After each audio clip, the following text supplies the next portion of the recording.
Pilot के बीच जो दुश्मनी है वो खत्म होती हुई नजर नहीं आ रही है। अब अपनी ही सरकार के खिलाफ मोर्चा खोला है, अपनी ही सरकार के खिलाफ प्रेस कॉन्फ्रेंस की है।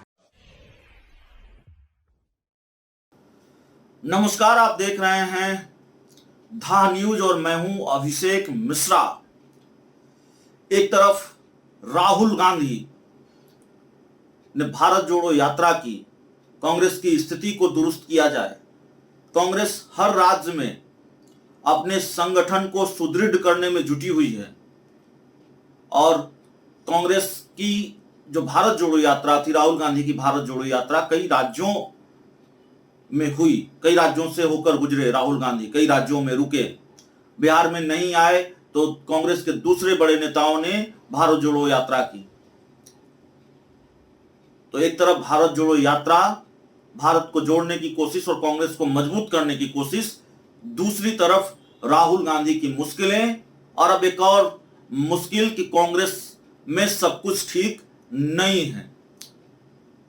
कांग्रेस हाल के दिनों में सबसे ज्यादा अगर किसी राज्य से परेशान रही है, राजस्थान, जहां कांग्रेस की सरकार है, और कांग्रेस वहां से ज्यादा परेशान रही है। कांग्रेस का शीर्ष नेतृत्व वहां से ज्यादा परेशान रहा है। सीएम अशोक गहलोत और सचिन पायलट के बीच की जो लड़ाई है और भीषण लड़ाई है, कांग्रेस को काफी परेशान किया है और ये स्थिति और परिस्थिति सुधरी नहीं है। सचिन पायलट और अशोक गहलोत का टकराव अब भी जारी है। सचिन पायलट और अशोक गहलोत की जो लड़ाई है वो मुश्किल बनी हुई है कांग्रेस की। अब प्रेस कॉन्फ्रेंस कर दिया है सचिन पायलट ने अपनी ही सरकार के खिलाफ प्रेस कॉन्फ्रेंस करते हैं सचिन पायलट। मीडिया को अपनी ही सरकार के मुख्यमंत्री अशोक गहलोत के बयान दिखाते हैं और फिर ऐलान करते हैं कि वो अनशन करेंगे। मामला क्या है वो हम आपको बताते हैं। दरअसल सचिन पायलट ने प्रेस कॉन्फ्रेंस बुलाई। उन्होंने कहा, मैंने मुख्यमंत्री अशोक गहलोत से पूर्व सीएम वसुंधरा राजे के खिलाफ शिकायत की थी, लेकिन गहलोत ने कोई एक्शन नहीं लिया। वसुंधरा राजे राजस्थान की पूर्व मुख्यमंत्री हैं। उन्होंने कहा कि अशोक गहलोत ने कोई एक्शन नहीं लिया मेरी शिकायत पर, और 11 अप्रैल को जयपुर में शहीद स्मारक पर एक दिन का अनशन करने का ऐलान उन्होंने कर दिया है। सचिन पायलट ने कहा कि वसुंधरा सरकार में हुए भ्रष्टाचार पर कार्रवाई नहीं की गई, जबकि विपक्ष में रहते हुए हमने ये वादा किया था कि जांच कराई जाएगी। चुनाव को 6-7 महीने बचे हैं। विरोधी भ्रम फैला सकते हैं कि कोई ना कोई मिलीभगत तो नहीं है। यह साबित करने के लिए जल्दी कार्रवाई चाहिए ताकि कांग्रेस कार्यकर्ताओं को लगे हमारी कथनी और करनी में कोई फर्क नहीं है। दरअसल प्रेस कॉन्फ्रेंस में सचिन पायलट ने 1.45 करोड़ के घोटाले का मुद्दा उठाया था। पायलट ने जयपुर में अपने घर पर प्रेस कॉन्फ्रेंस बुलाई थी।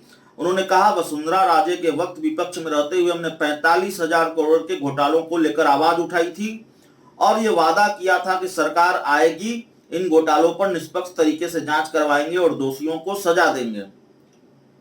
गहलोत को चिट्ठी भी लिखी थी। उन्होंने कहा कि मैंने कभी द्वेषपूर्ण कार्रवाई के लिए नहीं कहा, लेकिन विपक्ष के रूप में बनी हमारी विश्वसनीयता को बरकरार रखना होगा। मैंने सीएम अशोक गहलोत से आग्रह किया था। 28 मार्च 2022 को पहली चिट्ठी लिखी थी, उस पर कोई जवाब नहीं मिला। फिर दूसरी चिट्ठी लिखी, उसका भी जवाब नहीं आया। केंद्र सरकार पिछले कुछ समय से विपक्ष के लोगों को टारगेट कर रही है। ईडी ने जिन नेताओं को नोटिस दिया या छापे डाले, उसमें से 95% नेता विपक्ष के हैं। क्या कारण है कि बार बार सत्ता में आने के बावजूद हम विपक्ष में रहते जो आरोप लगाते हैं उस पर कोई कार्रवाई नहीं करते। हम दोबारा जब चुनाव में जाएंगे तो हमारी बात पर कोई यकीन करे, इसके लिए जरूरी है कि हम एक्शन लें। तो अपने ही मुख्यमंत्री के खिलाफ मोर्चा खोल दिया है कांग्रेस के बड़े नेता हैं सचिन पायलट ने। और आप जानते हैं सचिन पायलट और अशोक गहलोत के बीच दूरी है, तल्खी है, लगातार टकराव है। कांग्रेस के शीर्ष नेतृत्व ने कई बार इस टकराव को खत्म करने की कोशिश की, बीच का रास्ता निकालने की कोशिश की। कई बार ये होता हुआ भी नजर आया, लेकिन अशोक गहलोत और सचिन पायलट के बीच जो दुश्मनी है वो खत्म होती हुई नजर नहीं आ रही है। अब अपनी ही सरकार के खिलाफ मोर्चा खोला है, अपनी ही सरकार के खिलाफ प्रेस कॉन्फ्रेंस की है, वसुंधरा राजे के खिलाफ शिकायत की थी भ्रष्टाचार का, और आरोप यह है सचिन पायलट का कि सीएम अशोक गहलोत ने उस पर कोई एक्शन नहीं लिया। और जब हम विपक्ष में होते हैं, ये वादा करते हैं कि जब हमारी सरकार आएगी तो भ्रष्टाचारियों के खिलाफ एक्शन लेंगे, और सरकार बनने के बाद अगर हम एक्शन नहीं लेंगे तो हम पर कौन भरोसा करेगा, ये बात सचिन पायलट ने कही है। इसके साथ ही उन्होंने धरना देने का ऐलान भी कर दिया है। अपनी ही सरकार के खिलाफ सचिन पायलट धरने पर बैठेंगे। मामला काफी दिलचस्प हो गया है राजस्थान में। बहुत बहुत धन्यवाद।